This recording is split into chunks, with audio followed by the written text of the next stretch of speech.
Hi, everybody. I'm Alistair McMillan. I'm joined with my co-host, Harry Lebowski. This is the inaugural episode of the Dodgers Wheelhouse podcast. We are going to do a weekly deep dive on the Los Angeles Dodgers and Major League Baseball as a whole. This week, we're focusing on the NLCS between the Los Angeles Dodgers and the Atlanta Braves. That starts Monday. But first, there's a bit more of a somber note we have to hit. Definitely. So we've lost two greats in the baseball world, right? Bob Gibson and Whitey Ford, two absolute legends, World Series legends, at that postseason heroes. Postseason heroes. Yeah. Stellar pitchers, period. If you could start a franchise, you'd take either of these guys. Pick one. Right? Either of them. I'd take both of them. What are you talking about? Like, they're just fantastic pitching on both sides. Yeah. Looking at Bob Gibson, he was a St. Louis pitcher. He was a pitcher for the Cardinals from 1959 to 1975. And he had one of the best seasons of all time, if not the best season of all time.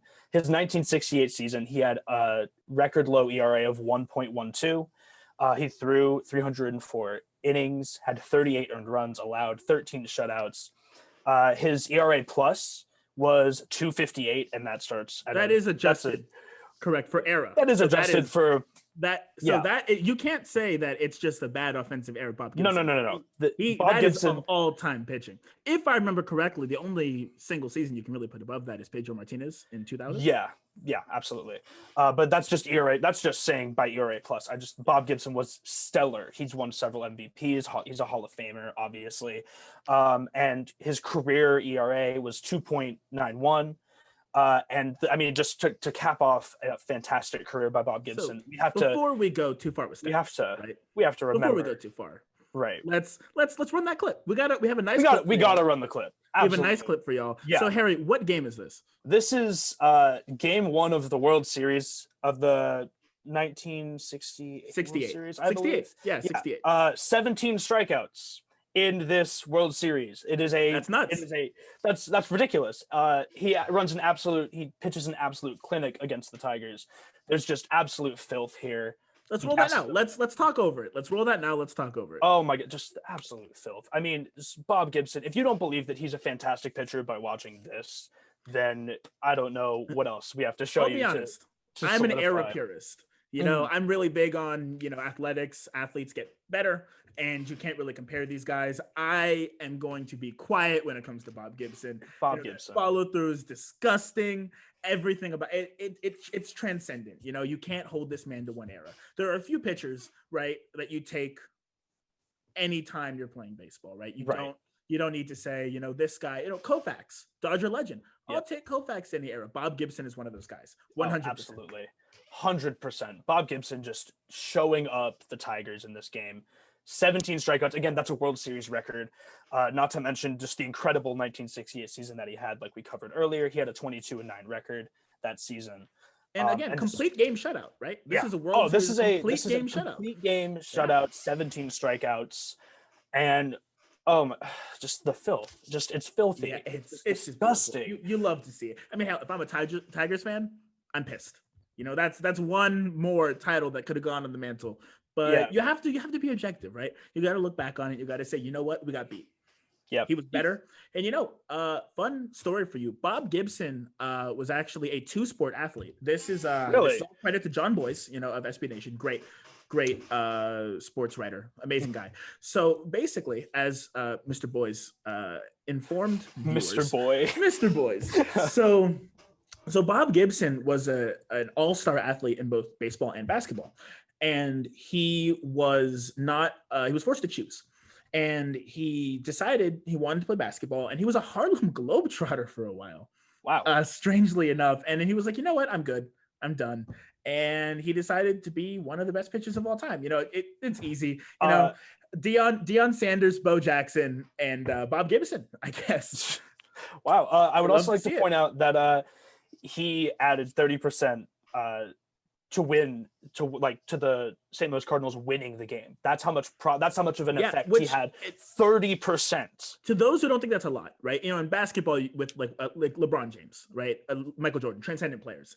One guy can carry a team. That's not really a thing in baseball, right? Because let's look at Rich Hill. Rich Hill was a former Dodger, right? Affectionately known as Dick Mountain, Dodger legend of sorts, and he was carrying a no hitter through 9 innings against the Pittsburgh Pirates. The only problem was the Dodgers had not scored a run. Yeah. So it was a 0-0 game of the 10th, right? And he gets taken yard. Yeah. He gets taken yard. It's gone. And then not only does he lose a no-hitter, but the Dodgers don't score and he loses the game. He takes a loss after going no hit through 9. So when you're saying, okay, he went 9 innings, he has to be at 80%. No, you need your offense. Yeah, I mean, the offense is just as much important to the game as the defense. I mean, like, you can have a phenomenal pitcher, but not scoring runs is kind of detrimental. So for a pitcher to have a 30% effect on the probability of winning the game is just fantastic. Period. And I mean, Bob Gibson is definitely deserving of, like reverence and all that. And the other great that we happened to lose was Whitey Ford. He was a Yankees pitcher in, I believe it was the 50s, early 50s. Yeah, 50s. He had a 2.75 ERA over 16 years of playing for the Yankees. He left. That's consistency. He left after his rookie year to serve 2 years in the Korean War. He's held some very odd records. He was an absolute workhorse. He participated in 10 World Series, or he had 10 World Series wins, and he has records as a World Series starter in losses, starts, innings, hits, Ks, and walks.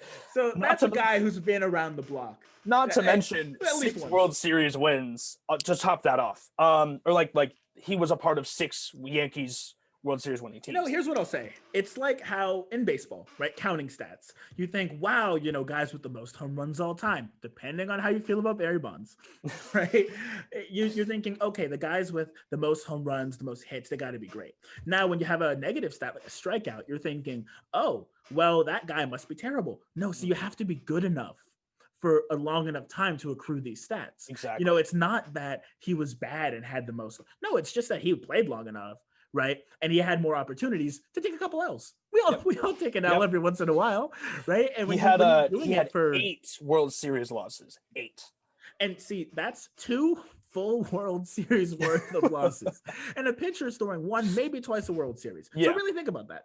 And he has wins too in the World Series. So it's not he's just losing, but he's been around so much. And you think it'd be more than 8. Admittedly, Strangely, because when you're thinking, he was 10-8. He had 10 wins, 8 losses. Yeah. I'd also like to point out that he broke Babe Ruth's record for consecutive scoreless innings. He ended up having 33 complete innings, is what the MLB record was until Mariano Rivera broke it. Yankees all the way down. It was Babe Ruth. He had 29 2/3. And then Whitey Ford had 33 2/3, and then Mariano Rivera shattered it. I gotta say, the Yankees are the only franchise that, like, as a Dodger fan, make me feel like the little brother, like the way we view the Padres. It's just we'll get to that later. Later. We have the Lakers. We can the Dodgers. They're on a great track. We can leave it at that. Now, so we got to move on. We have a lot to cover. We could spend an entire episode covering I could talk all day. and we might, but we just got to we got to get to where we. Let's go through really quickly the wild card, right? Then we'll talk about the DS, and then we'll look forward to the CS. So starting with the wild card, I'm gonna be honest, I don't have all that much to say. With expanded postseason, right? The Brewers really they were below 500, right? This is not a winning team, but it's baseball. Anyone can win a game. So stress as a Dodger fan, 3-game series through the roof. Especially with the Brewers, we have history with the Brewers in the postseason, and like the rivalry between Bellinger and Yelich, and I was just my heart was pounding the entire series. But then you look at the stats, and you like the starting lineups of the Brewers in Game 1 and the Dodgers in Game 1 were separated by 0.04. Like the Dodgers were hitting 260, their starting lineup. The Brewers were hitting 220. The Brewers had a lot of struggles, but here's the thing: Christian Yelich had started to trend a bit upward from some bad starts to the season, like Cody Bellinger. So, hell, one guy like that, I know we say that one guy can't change it, but one guy can change a game, right? One guy, a home run here. Mike Rizzo last night, right? Against the Yankees, that's one guy. So, you can't discount Yelich. But keep in mind, one game changes a series too. Yeah. So like Yelich hits a home run, wins the game 2-1, and we lose the next game 9-3 because they got the momentum. So that series had quite a few MVPs, right? So the Brewers, they had both Ryan Braun and Christian Yelich. The Dodgers, you had Clayton Kershaw, you had Cody Bellinger, but the Dodgers added one MVP, the 2018 AL MVP, Mookie Betts, my current favorite player. I'm wearing my Mookie jersey. I had to. I love that man. Now, Mookie Betts was the guy against the Brewers. So let's roll that clip. Oh my God. Base clearing doubles. What else do we have to say? Back-to-back games besides to provide all the offense and the swagger. You know, San Diego is not the only swaggy team. So let's pull up those clips. Let's watch that. Mm-hmm. If I remember correctly, it's your first time seeing this again since the game, right? It is. I of course watched the games, but I hadn't seen Alistair put together these clips all day today. And I hadn't really seen them yet. Let's run it. So you see here, I love the high stance and just catching a ball just out of the zone. Yep. Right. And the outfielder grabs it. That stops a triple. Mookie's fast, right? Yeah. Well, I guess depending on a carom, but safe. He gives a little chop, having a little fun, and that's a player. That's a player you want. Yeah. Admittedly, clips kind of torched by Justin Turner's strange mid-game interview, which I cannot stand. But let's not get into that now. That's a rant for another day. Yeah. Mookie just looking great.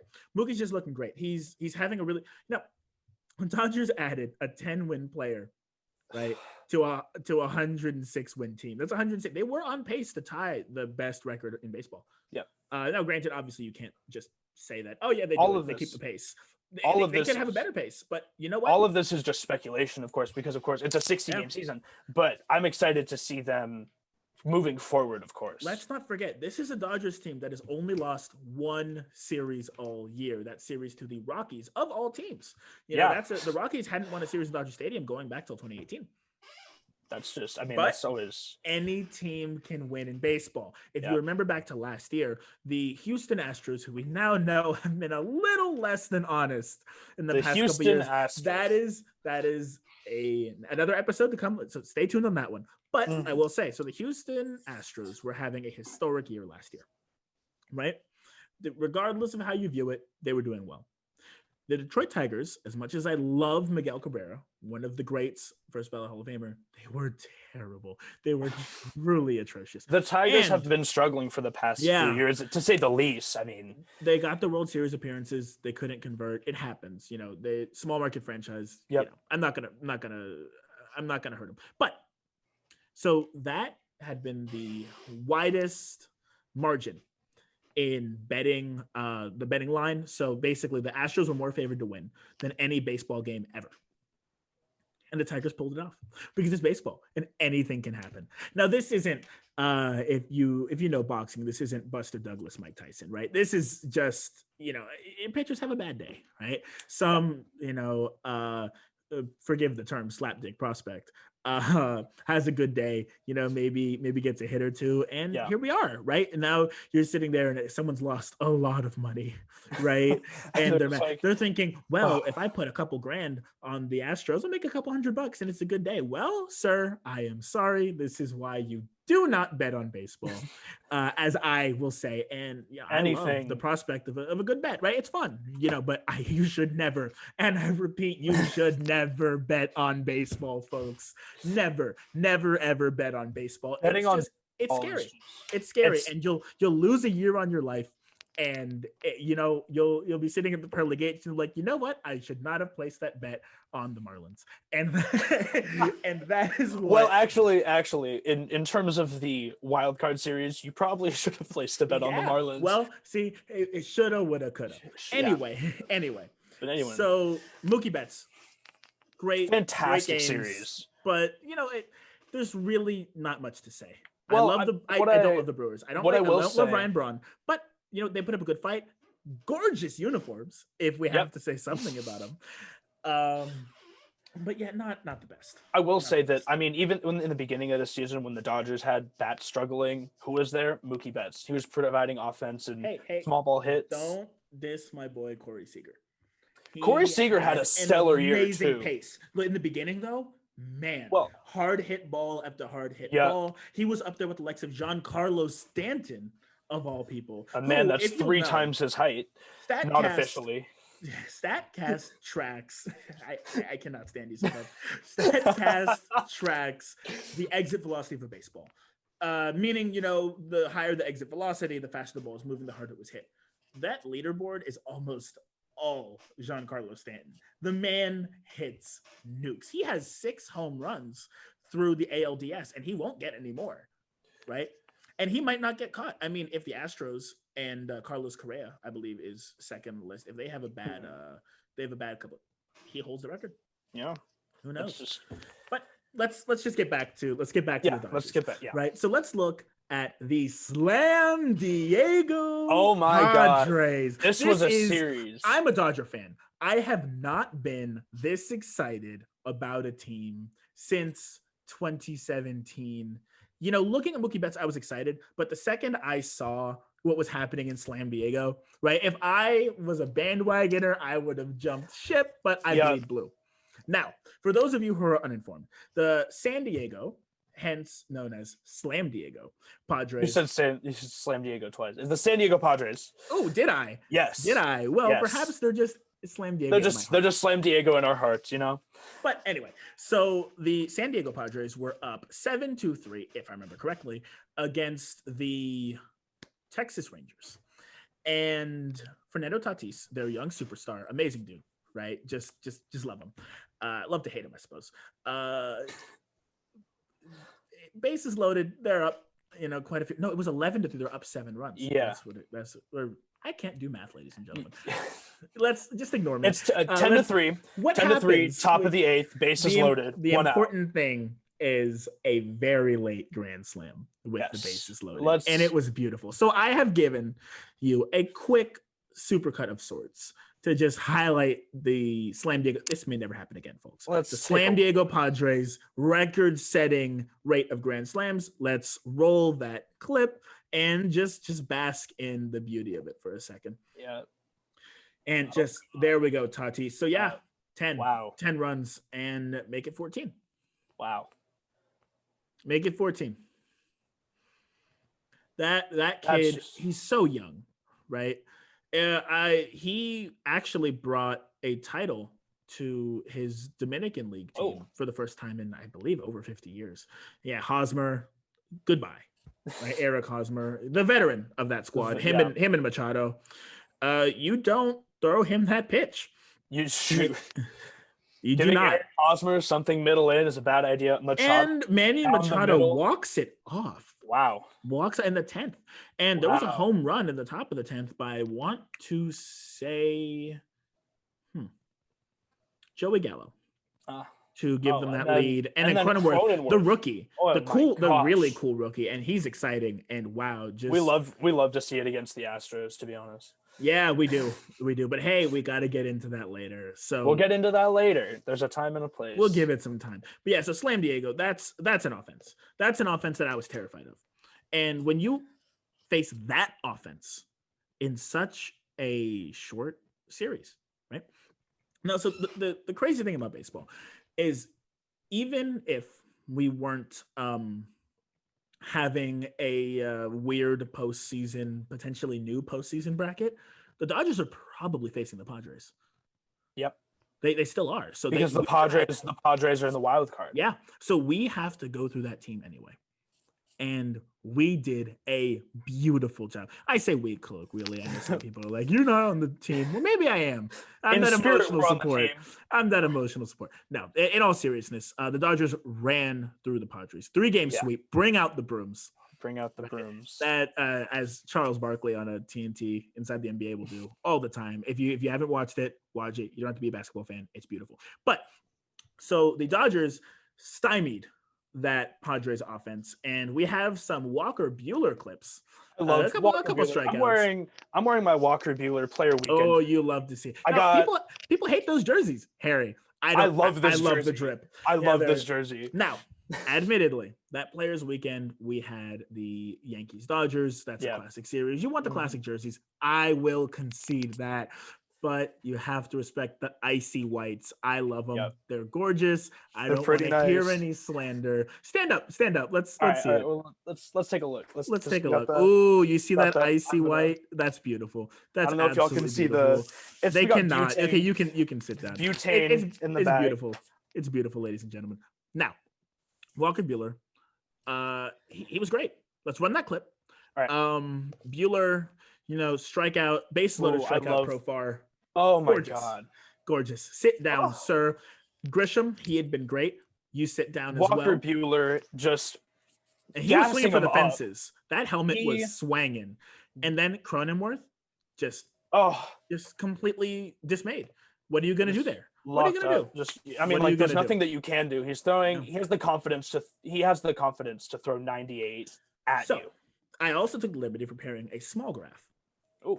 of the Dodgers stifling Slam Diego. So in 2020, let me just run through really quickly some stats of the Padres. So Fernando Tatis Jr., he was 62 for 224, batting 277 with 17 bombs and Wow. 45 RBI. What a Against the year. Dodgers, I mean, yeah, what a year. what Against a the year. Dodgers, 2 for 11, no home runs, only 1 BI, never crossed home plate. Mm-hmm. Will Myers, a new hot guy on the scene, 57 for 198. That's good for a 288 batting average. 15 bombs, 40 RBI, right? 1 for 10, no home runs, only 1 RBI, only crossed the plate twice. The consistent theme that we're going to see when we're talking about the Dodgers is just dominance, just the ability to have pitchers on the mound that can throw strikes, even against guys that are hot like this. Like yeah. the Slam Diego was like probably the hottest lineup in coming into the playoffs. Except for maybe the Braves, and we'll get to them later. Okay, now, we'll get to them later. These but next just two fantastic. These next two guys, they were a little better against the Dodgers, admittedly. We have Manny Machado, former Dodger. I will say, I kind of still like him. It's a love-hate relationship. I'm very big on the flashy defense. I like the fire, but he's an enemy, and here they put him down. So initially, going into the series, he had been 68 for 224 for a 304 batting average, over 300. Right, it's still 60 games, but that's still good, folks. 16 home runs, fantastic. 47 RBI. Right, Dodgers held him 2 for 12 for 167 batting average, only 1 home run, 1 RBI. That shutting him down. He got that home run. Yep. He did. But that's the only RBI that he. If you remember correctly, that home run led to some pretty nice fireworks. We don't have that clip, but I invite you to check out John Boy Media. Did a nice breakdown of it. It's a Brewstar, Gratterall, and Manny Machado scrap. Contrary to what people say, Manny Machado was the instigator. Brewstar was celebrating Cody's nice catch, and Manny took some offense to that. But we'll move on. Eric Hosmer, the veteran we were talking about earlier, he was 41 for 143 on the season, 287, 9 home runs, 36 RBI. This series, 2 for 13. 154, only 1 home run, 1 RBI, just a solo shot. Now, if you remember, he actually went back to back with Machado, and I was a little worried. I was a little worried. They closed it down. They closed it down, and you know what? That makes you feel pretty good, doesn't it? Watching the Dodgers pitching, which has always been, I feel like, a handicap in the past. Watching the bullpen specifically has been. Oh, yeah, okay, I can see that. I was going to say, Our pitching has been absolutely Zach Greinke back when we had Kershaw. him. Alex Wood in 2017. Now, not so much. Yeah. 2017, Alex Wood. Hyunjin Ryu. Dick Melton, Rich Hill. We had some guys, but our bullpen, but until Kenley, which is now it's kind of flipped. Kenley was the guy. Now, not so much. We'll talk about this later. I still strangely have faith in Kenley. I'll have to explain this for Dodger faithful. I'll get there. We'll get there. Okay. But you're right. Our bullpen has been great. Now, the beauty is the Dodgers offense. So for those who don't know, right, given the semi-bubble the MLB are throwing together, right, they're going to play the games not in their home stadiums outside of the NLWC, the wild card, right? So the games have been played in Texas, the Shed, the Texas Rangers new stadium. It does look like a grill, but that is a pitcher's ballpark if I've ever seen one. It's huge. Yep. Right? Then Tatis's robbed home run, that should have been gone in most stadiums. Let's just be honest. Dodgers, Will Smith, until he went off with, I want to say 5 hits, he was 5 for 6. He was hitting long balls, gone in most stadiums, but it's huge in Texas. So this Dodgers are a home run hitting team. You're thinking, okay, they're in a big stadium. They're not going to look good, right? They're going to have some trouble. No, they showed versatility. They showed small ball. That is something you haven't seen, truthfully, since the Royals World Series winning team. I don't think you've seen a real small ball lineup since then. Because the Cubs, 2015, yeah, because the 2016 Cubs, they were electric offensively. Yeah, and depending on how you feel about the rain delay, right? That was a home run series. I wouldn't even say that's small. I mean, like, there's players on that team that can play small ball, but like between Chris Bryant, Anthony Rizzo, Javi Baez was popping off too. Yeah, that's not even all of them. That's just a few. So like having a lineup to play small ball, but also can hit the long ball, which is like, this is a very long ball era of baseball right now. And again, since then, you have 2017. If you think there was a championship, right? 2017, you have the Houston Astros, who are a home run hitting team, still are. Same with the Dodgers, right? 2017 Dodgers. Everyone was setting records in 2017. Now 2019, that's the real one. But we'll get there in a second. 2018, you have the Red Sox, one of the best teams ever assembled, right? Then you have Mookie Betts. He can send it deep. JD Martinez, right? Gone. Yep. Jackie Bradley Jr. is even hitting some. You have guys that are hitting bombs, right? 2019. The Nationals, that was a bit more of a pitching series, but it certainly wasn't small ball. Small ball that we haven't really seen until we have the Dodgers. Let's run that clip. Singles, sac flies. You love to see it. Yeah. You love to see it. So, right here, Corey Seager just sends a sac deep fly. A sac fly. Yeah, it's not too deep, but it'll score. Right? It's just Chris Taylor. Chris Taylor's got some speed. That's good. That's good. Now you have Justin Turner, red turn too. He's gonna get in there for a single. Beating the shift, staying inside the ball, runner on second base. That's just textbook runner on second. Baseball. It's just good baseball. Cody Bellinger, you're thinking, wow, Belly's gonna go yard. Nope, just poke one right up the middle. Right up the middle. Can't make that play. You love to see it. Turner made it in. He's a bit slow. Now he's, his legs, they don't want to run him too much, but he still got in there. And hey, let's take home. Yep. Right. Let's, if you're going to give it to us, we'll take it. We'll take it. I mean, just looking at that's Max Muncy. That's still home right there. Yeah. Or that scored on a wild pitch. Like, that's just incredibly. I don't think we're going to see Max Muncy stealing home. He scored on a wild pitch. Yeah. Just the ability to recognize just smaller parts of baseball that you kind of like either overlook or you just like for the most part that you overlook, and the ability to just produce.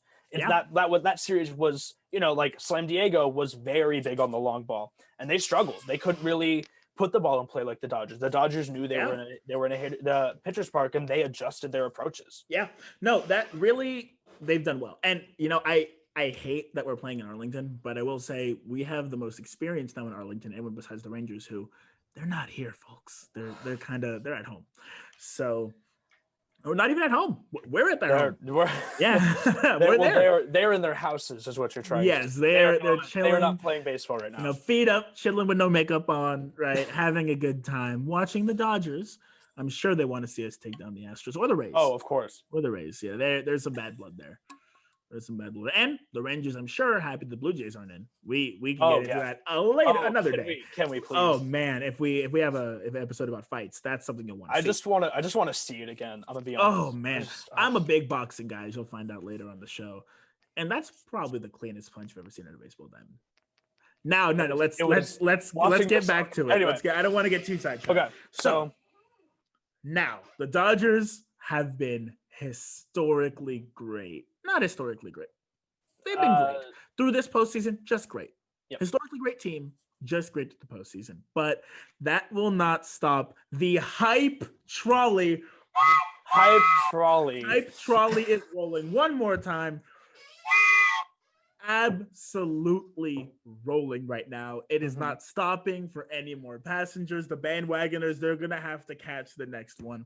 This trolley is not stopping for anybody. Full steam ahead, right up into Atlanta.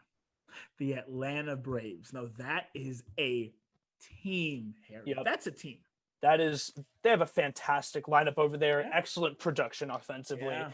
Just and I honestly didn't really think of them as a pitching team until there was a pitching clinic against the Reds. I just was appalled. Now that's Like, Trevor what? Bauer's Reds. That Yeah. series went long.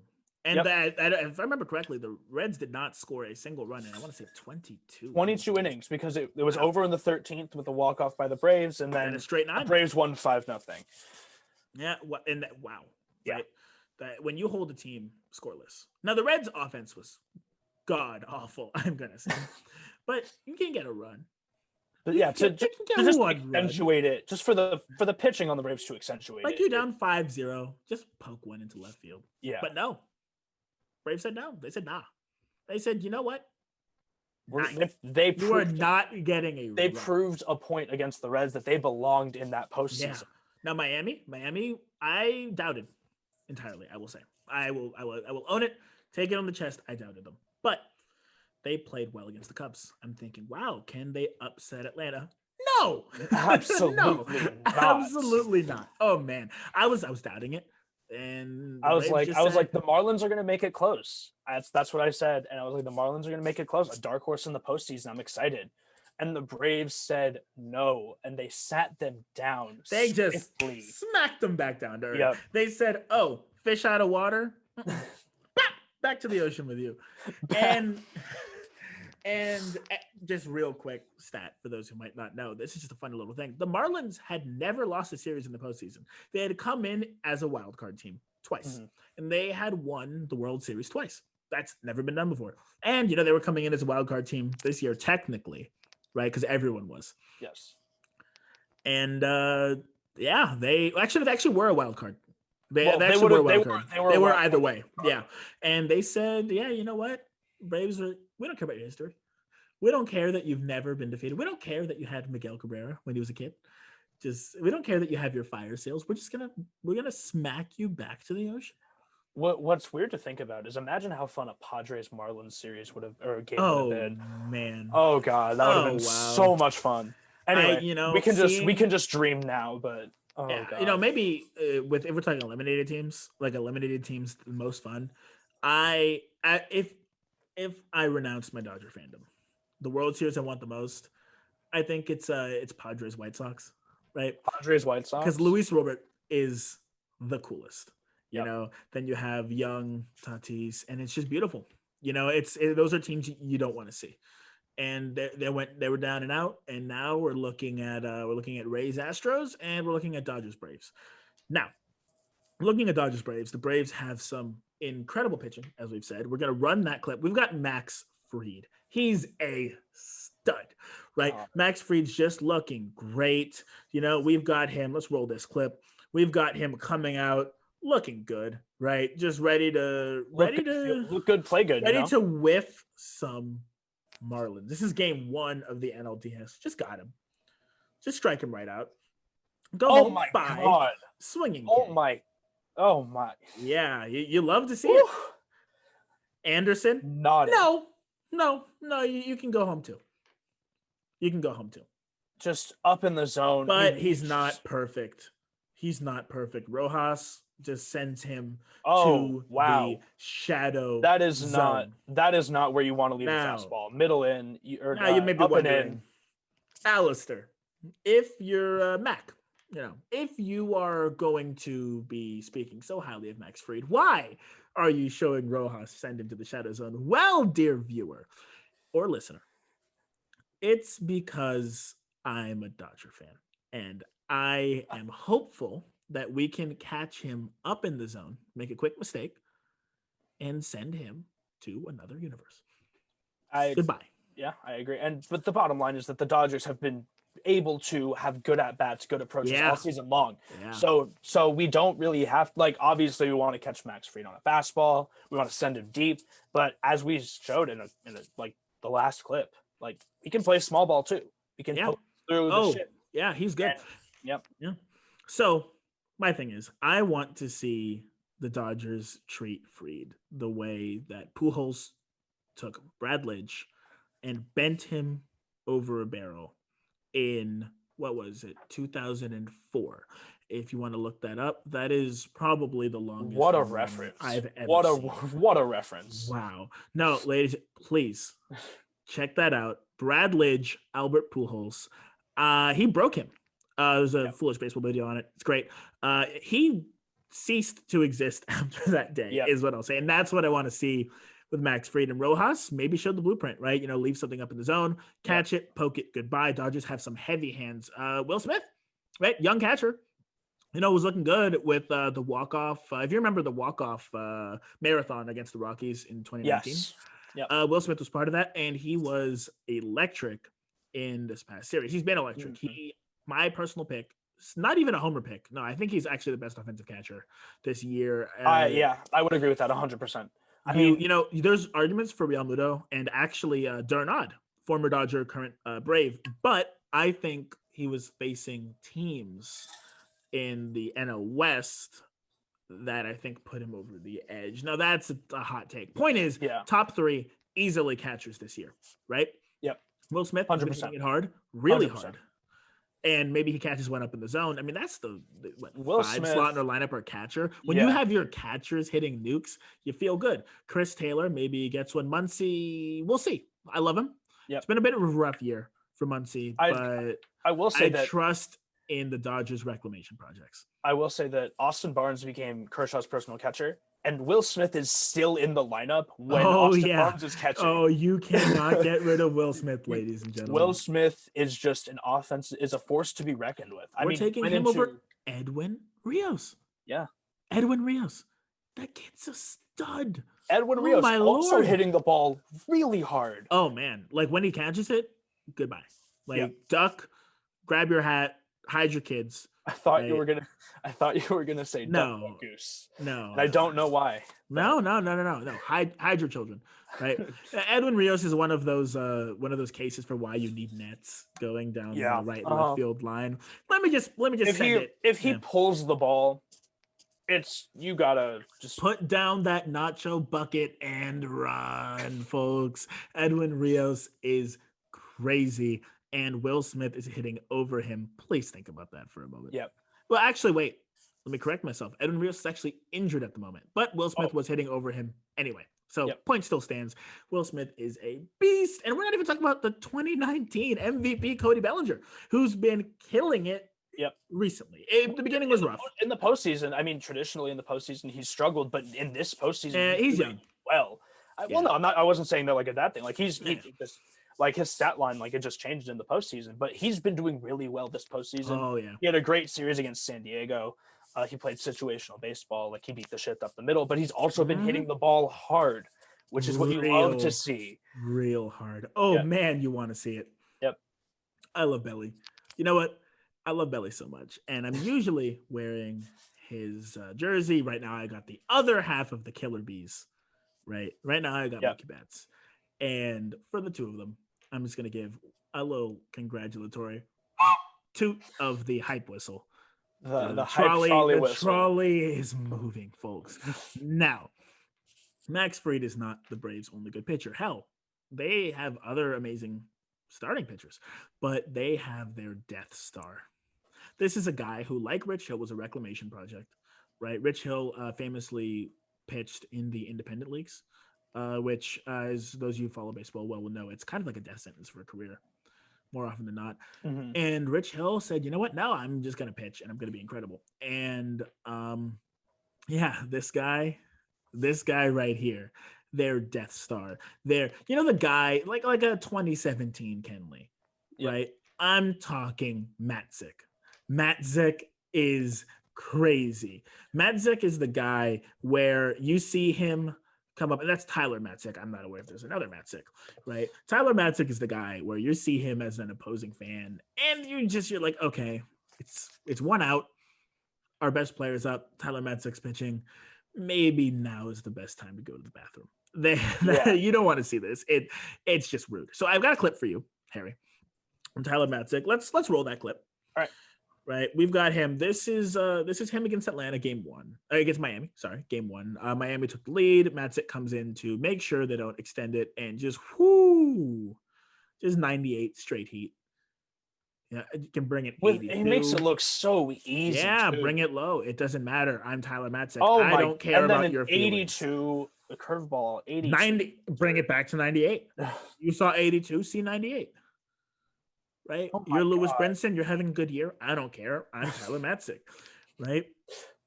Oh, you don't like that 82? You're gonna sniff at that 82? That's fine. We'll just go back to 96. Oh It's not my! fair, folks. Tyler Oh Matzik wow! is the Death Star. And then, gifts it a little bit, but that's close enough. You got to take it. And yeah, no. Tyler Matzik, he's just got to walk off the field. He doesn't care. Tyler Matzik does not care about your feelings. Asserted dominance on that baseball, on that field, on the mound. He's just there, and he's a presence. And it's hard to adjust from a 96 mile an hour fastball to an 82 mile an hour curveball, and he can hit spots with both of them. And I'm just gonna say we are all peons living in Tyler Matzik's world right now. he's rolling. He's rolling. He's having a year. Yep. Tyler Matzik, he's having a year. Now, he's not perfect, but he's close. Now he's not perfect, but he's still scary. Moving on from Matzik, right? Let's actually move past the Braves pitching entirely. I actually think the Dodgers have a pitching have the edge. Dodgers starters are, I think, almost unquestionably better, and then the Braves relievers, I think, get the edge. But the Dodgers relievers are closer than the Braves starters are to the if you catch my drift. So I think the Dodgers get a slight edge. Now hitting, this is actually an argument, right? So because of coronavirus and the pandemic, there was interleague play, but there wasn't interdivision play, which is strange. So you had the East bubble, the Central bubble, and the West bubble.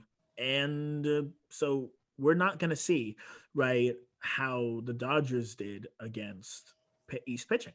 And considering that, strangely, the DS, the division series, was all interdivision.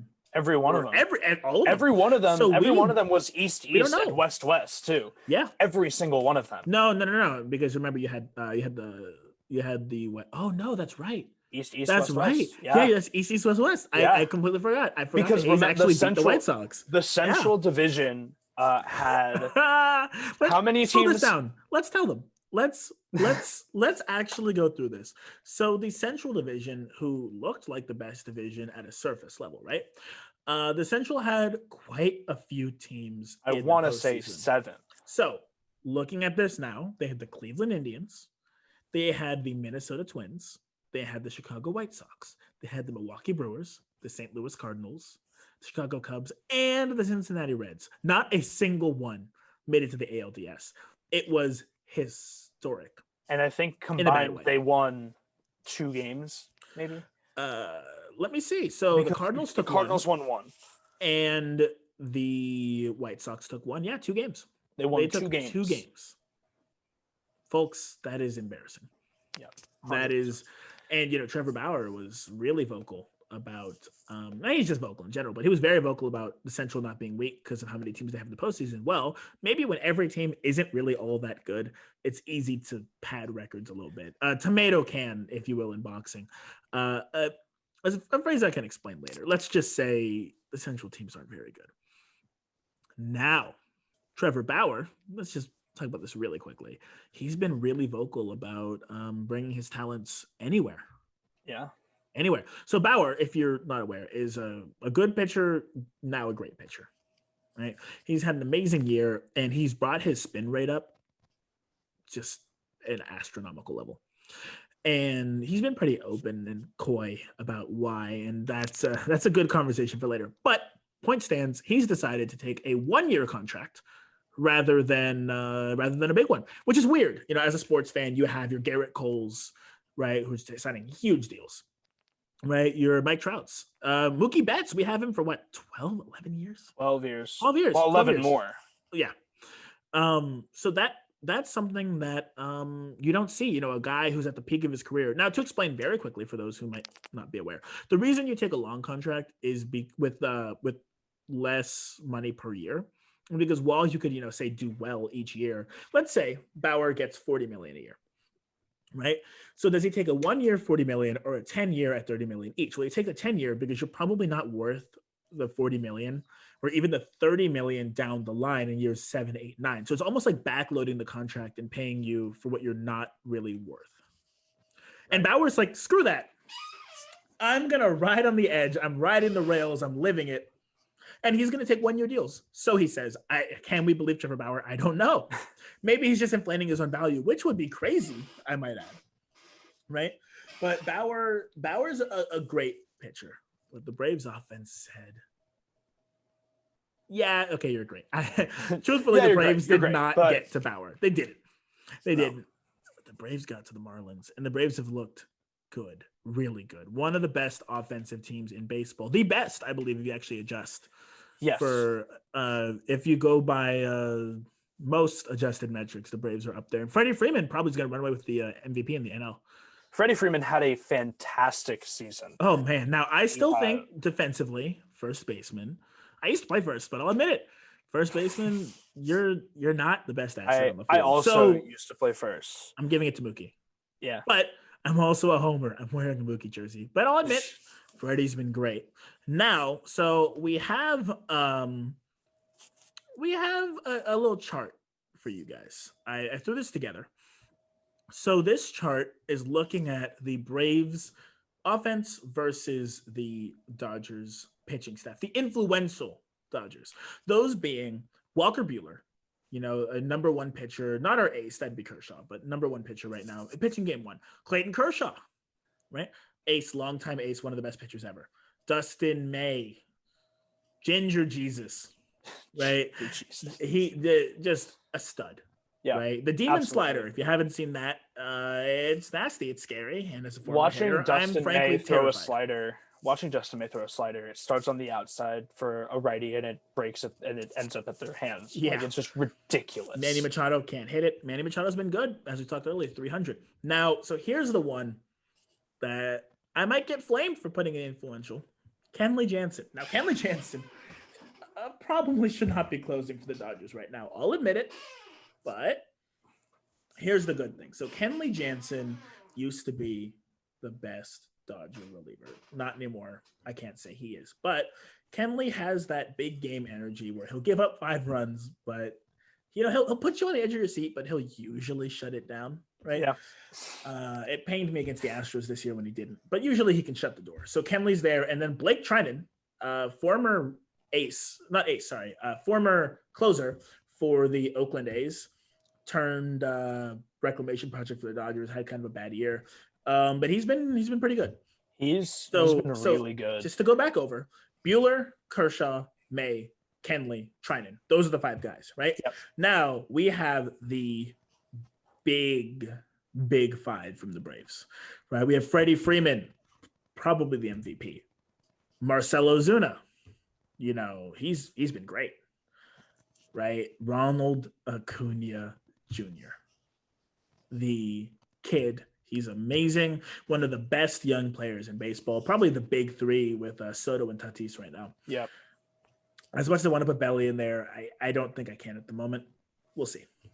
Dansby Swanson, he's been good. And Travis d'Arnaud, former Dodger, turned Braves catcher. He's been great. He was with the Rays, who are also a postseason team. So he might play. I hope this doesn't happen, but he actually might play 2 former teams going to the same postseason, which would be crazy and probably has happened a billion times. It's baseball, but I don't want to see that. So let's just take a look at these guys. So Freddie Freeman, right?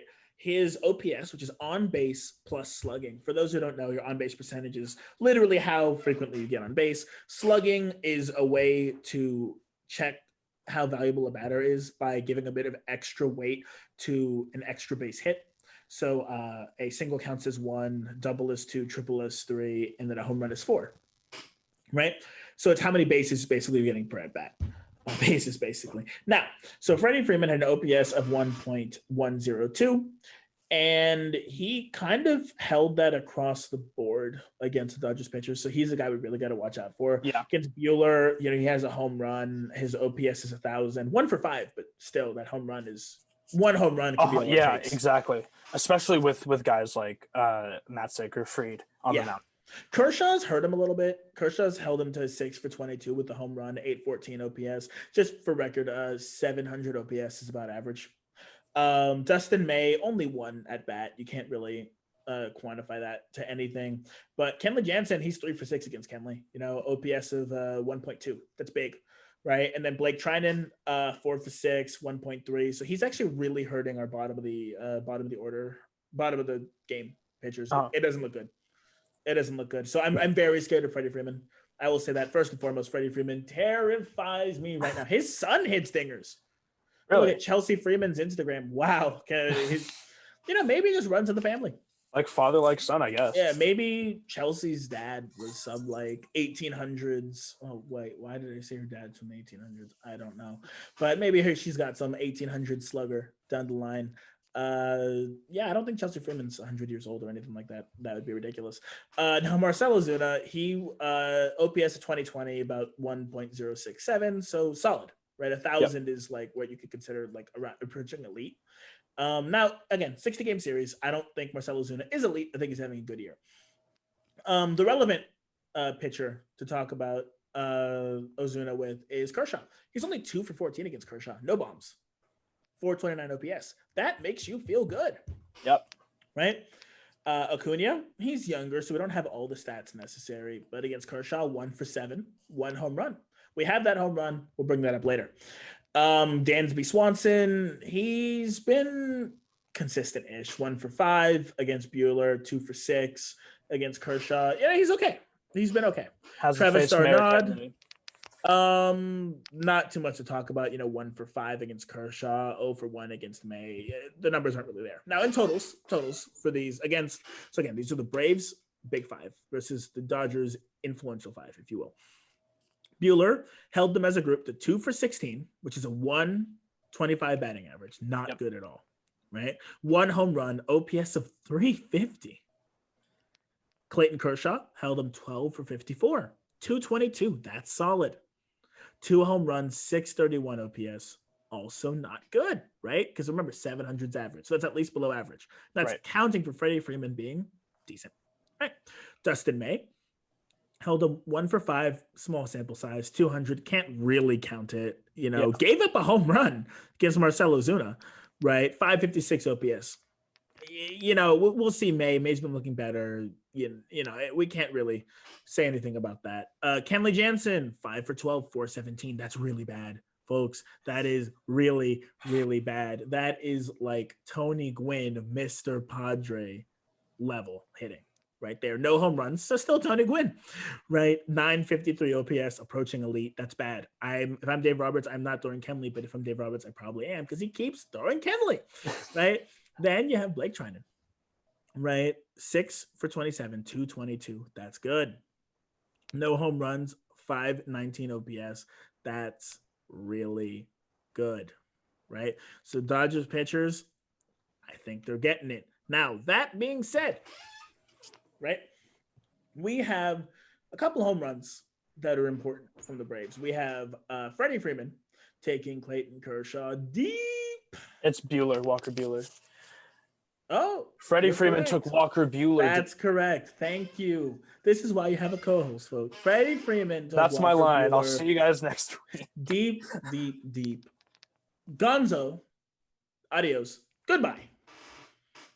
Now Acuna did the same to Kershaw, right? They looking pretty solid. Yeah. That's what I'll say. So we're going to run first the Freddie Freeman clip. All right, we're going to run that clip. Freddie Freeman taking Walker Buehler to the yard, right? Just gone. Oh, God. Just gone. He almost got that off the tarp, that dude. Now, real quick note, Dodger Stadium doesn't look like that anymore, which kind of makes me sad. Grew up there. But, yeah, Freddie Freeman, Buehler, no, I don't need you. I'm Freddie Freeman. I'm going to send you adios. Goodbye, Shadow Zone. Gone. But there's a bit of a mistake there. So we're going to actually run this back for y'all. And if you'll look and see, Freddie Freeman caught that in about the lower like bottom left of the zone as far as quadrants go. and we're actually going to pull up right now Freddie Freeman's zone chart, right?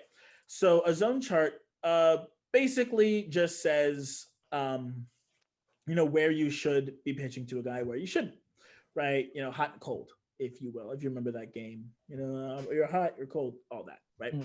So Freddie Freeman gets most of his pitches to the bottom left of the zone, right? That's deep red. And that's because he's not very good there, right? His exit velocity in the bottom left, only 86. That's not high at all, right? His home run breakdown in that zone, 0. It doesn't really happen. It's straight cold. Yeah. Base hits, it's a 4. It's okay. Not really. It's cold. Yeah. Right. Freddie Freeman. So Buehler made an okay mistake. When a guy gets you there, he's not supposed to. Right. Now, Freddie Freeman is real hot to the top left of the zone. Right. Middle. Obviously, you're hot. Top left of the zone, he's good. Buehler didn't put it there. Right. In fact, that ball looked like it was going to go there. It dropped. So that's a really good pitch. So I'm okay with that. I'll say that first and foremost. I'm okay with that pitch. I don't have an issue with that at all. I think it happens. Sometimes a guy gets you. Right. You can't do anything about it. Now, Acuna, right? We're going to run this clip here. So if you see Ronald Acuna, this is a little different. So Clayton Kershaw, a bit more home run happy than Buehler generally. So that's something to take into effect. Now you have Acuna, who's just great. Like, he's just great. And that ball, that was about kind of the same spot, as Freeman. The Dodgers like that zone against Braves. Expect to see a lot of those pitches if you're the Braves. Right? They like that zone. They do. It's a good spot for a curveball. Kershaw, best curveball of all time, if you ask me. And it's definitely up there. Sometimes you just get beat. Right? So now we're going to pull up the zone charts for Acuna. And that's another zone where Acuna is not looking great. Right? It's got an 85 in the bottom left to a 2 compared to a 209. Base hits, it's a 1 compared to a 7 if you're talking like middle right side. And even for home runs, it's cold. It's ice cold. It's ice cold. So the fact that we're sitting here saying, okay, Acuna beat him, it happens. It's not a bad pitch. I'm okay with that. I mean, what ends up happening is the Dodgers pitching is so good that when it comes to attacking them, the opposition usually anticipates what you're going to throw them. They know their stats. They know that they're not hitting well on the inside part of the plate for them, or the outside part of the plate for them. And what are they going to do? They're going to work on it. They're going to try and stay inside, and sometimes they're just going to send it deep. It's part of baseball. It's not a bad pitch by any means. He didn't hang a curveball, really. The curveball, it was a fantastic curveball, but I mean, he caught it and he took a yard.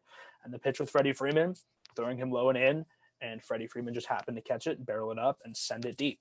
I'm looking forward to the series with the Braves, of course. I'm looking forward to see how our pitching steps up. I think we match up well. I think so, too. Dodgers have historically done well. Now, wait, let me clarify. So the Dodgers of late have done well. If you remember, the Braves once won 14 division titles in a row. Now, what you might not know is that was the NL West. Really? The Braves used to be in the West. Really? Yeah. They used to slaughter the Dodgers. It was bad. It was real bad. The Braves and the Dodgers used to be it used to be painful. It used to be really, really, really painful. And that's the team you don't want to see ever. At least it used to be. Right? And the Dodgers are kind of turning that around a little bit. The Dodgers are they're making it a little better. Oh, and I have to correct myself. So the Braves actually moved in the middle of their title run, their string of division titles. They moved from the West. So I had to double check there. That is a correction. In 1994, the strike happened. In 1995, the Dodgers won the division. So quick correction there. But I will say the Braves, again, have been good against the Dodgers. Recently, it's flipped. Dodgers have been the Death Star. Maybe we're the Tyler Matstick, of the National League.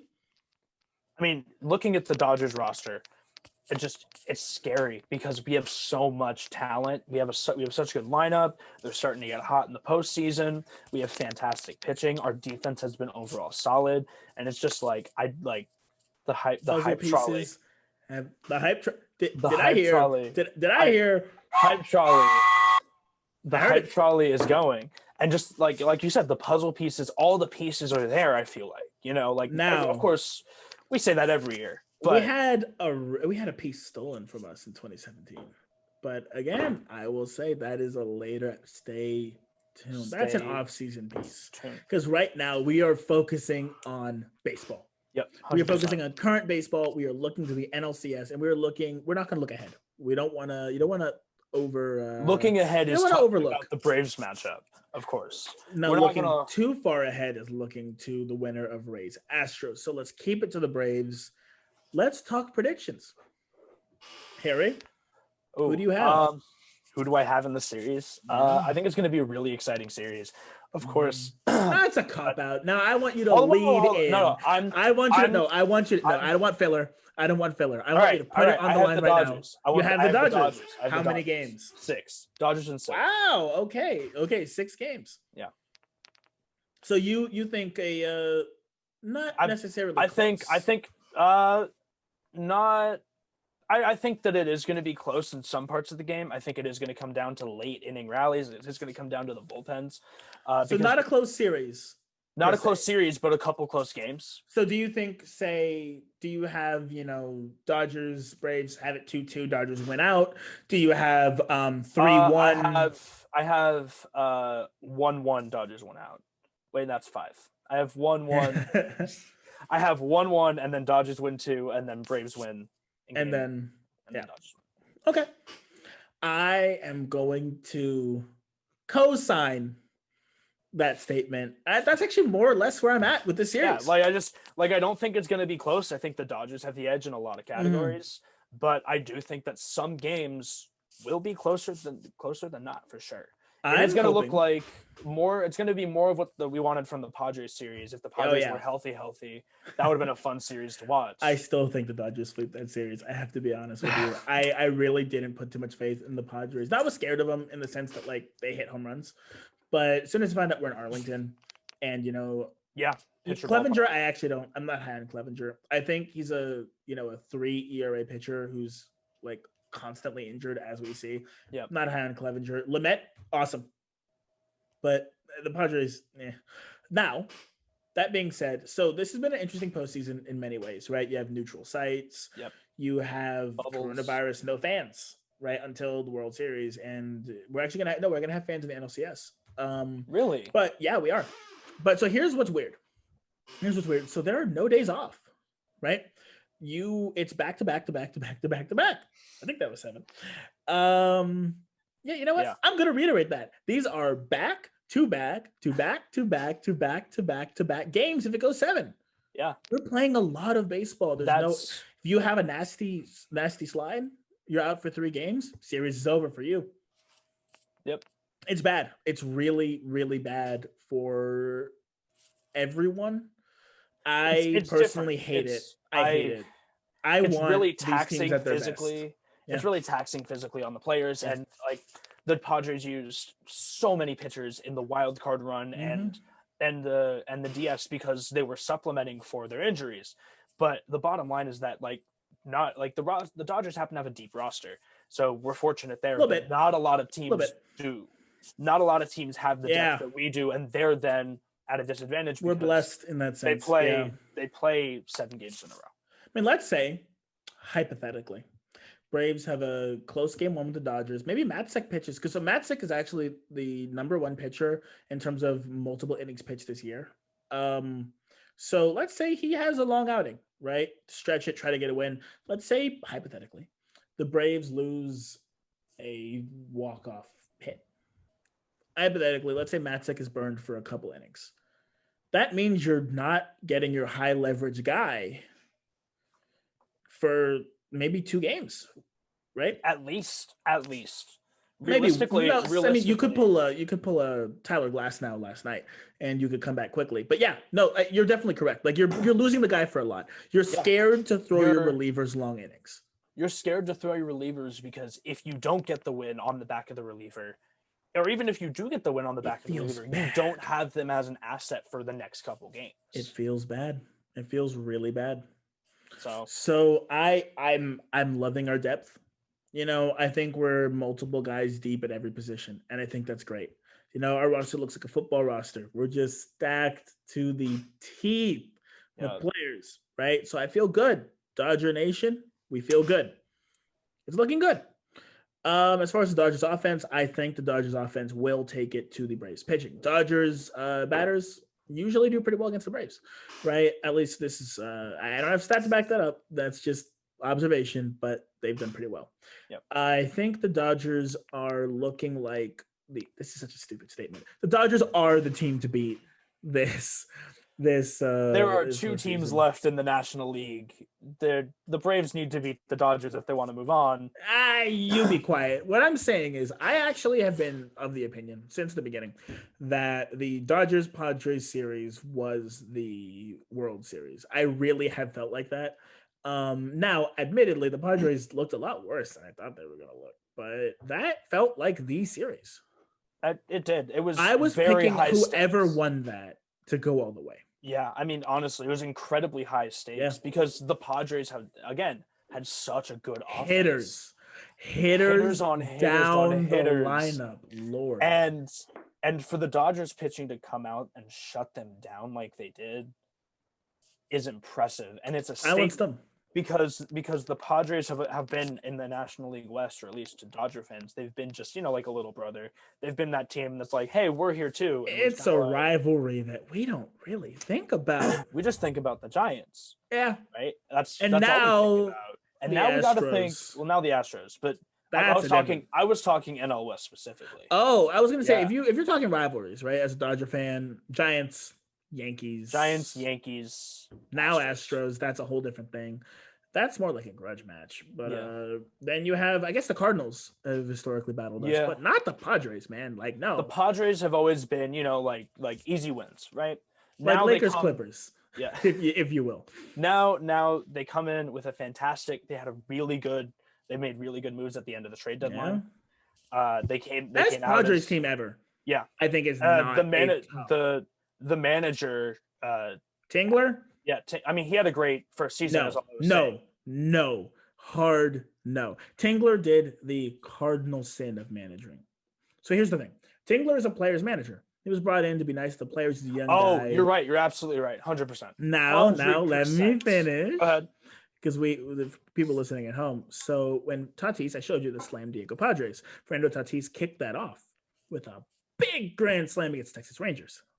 But the Texas Rangers were Jace Tingler's former team. He grew up in that system.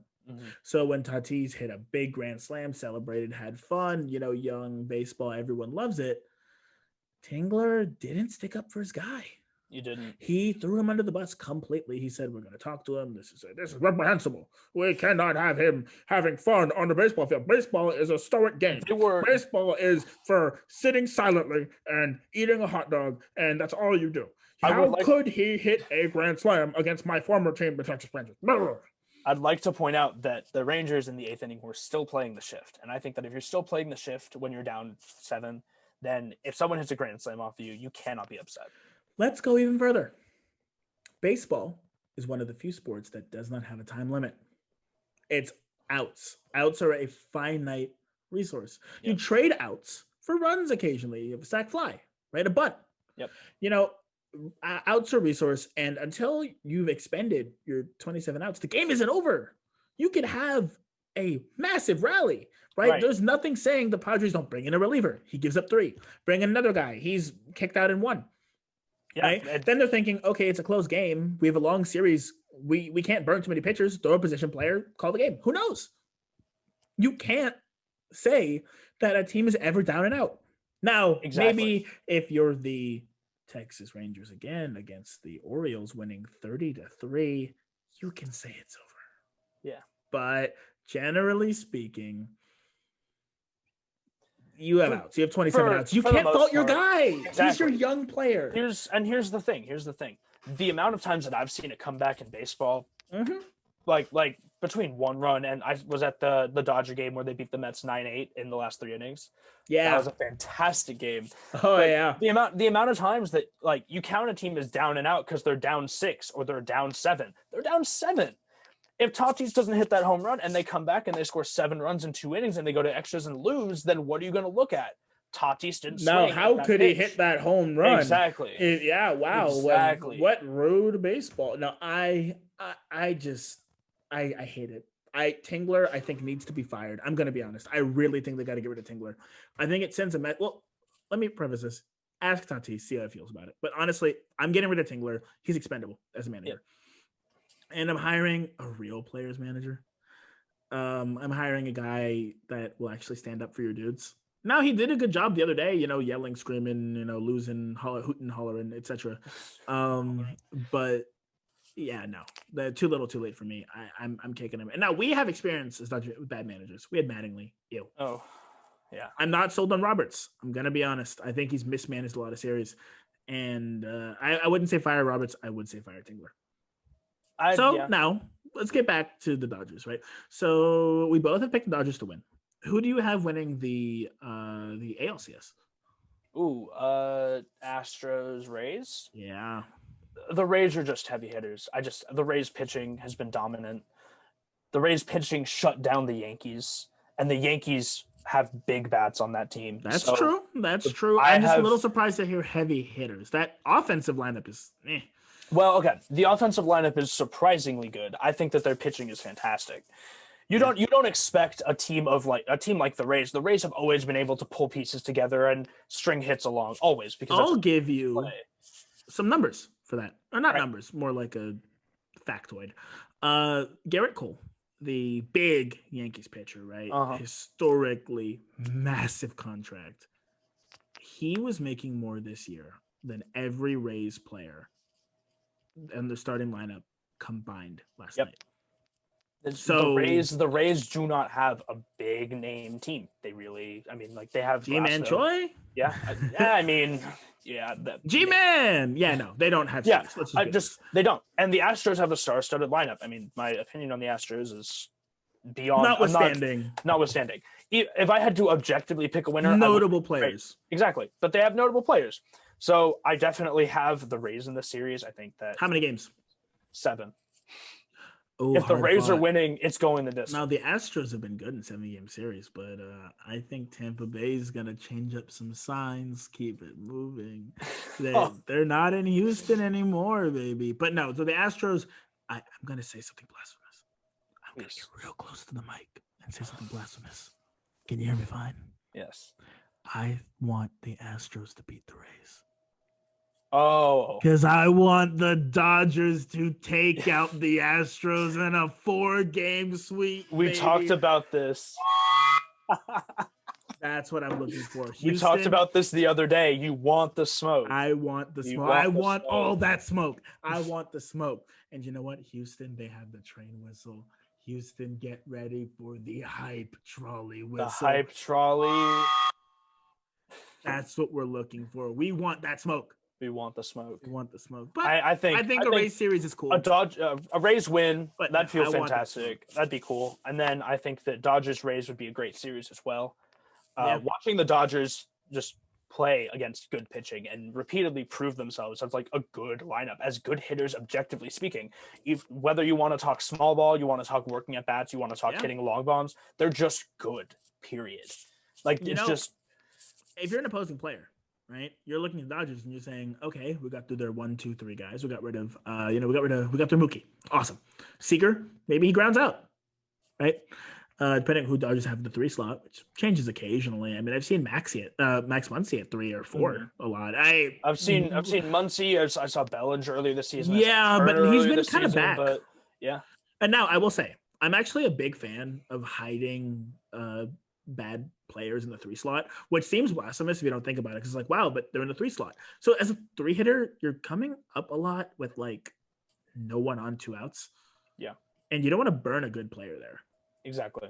So I'm okay with Muncie there. But, if you're an opposing fan, as I was saying, you're looking at the Dodger lineup, you're thinking, okay, cool, we got through this guy, but it just keeps coming.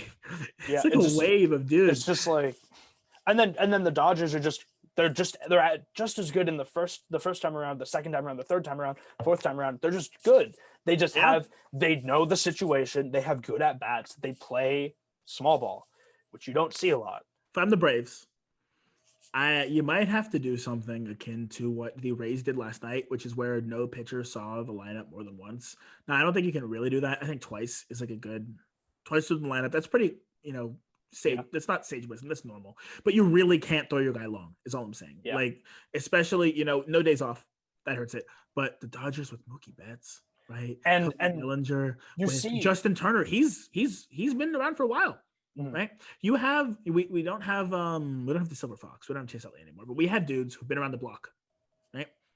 When you see this guy once, twice, you can feel it. Pitchers, third time to the lineup, it's a disaster. Now, Braves pitching, really good. So Matzik has good reverse splits, meaning he's really good against the opposite. He's really good in the reverse, right? What that means, in short, because we're kind of running out of time here, he's good across the board. So that's your workhorse, right? This series. If I'm Matzik, I'm drinking go-go juice as made popular by Honey Boo Boo. I think that, if I'm correct, is Red Bull and Mountain Dew. Red Bull, Mountain Dew. And Dew. if we have a long game 7, I think I know where I'm going in the 7-Eleven convenience store. But point is, if I am Matzik, I am drinking my go-go juice and I'm preparing to go to war. Yeah. Right. A Marvin Hagler war. That's a boxing reference.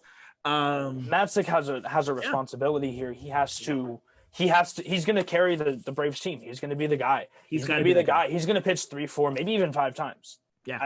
I wouldn't be surprised if he pitched 5 times. He has to. He's got to be that guy. That's the guy you want, right? Your reclamation project turned hometown hero. That's the guy. And not to mention the absolute filth of his off speed. Oh my God. I will run that back one more time. Honestly, let's run that clip back one more time. That was something that I feel like you don't see very often. So let's see Tyler. Let's run it back. And he just looks great. He just looks wow. He's just killing it. It's straight filth. So you know what? Let's let that run. Well, we sign off. It's been good. We're going to be here every Sunday. This has been a long time coming. Yeah. We've been talking about this. This is a great way to start your Sunday. No morning paper. This is your morning paper. This is your morning paper. We're in 2020. Do papers still exist? I don't know. Paper's alive. I'm Gen Z. What is a book, right? Apparently. Yeah. So signing off, I'm Alistair McMillan, my co-host, Harry Lebowski. And one more time, the hype train, I believe. The hype trolley is leaving the station. Hype trolley. Bandwagons need to catch the next one. Hype trolley's in full steam. Quick little. And have a good rest of your Sunday morning.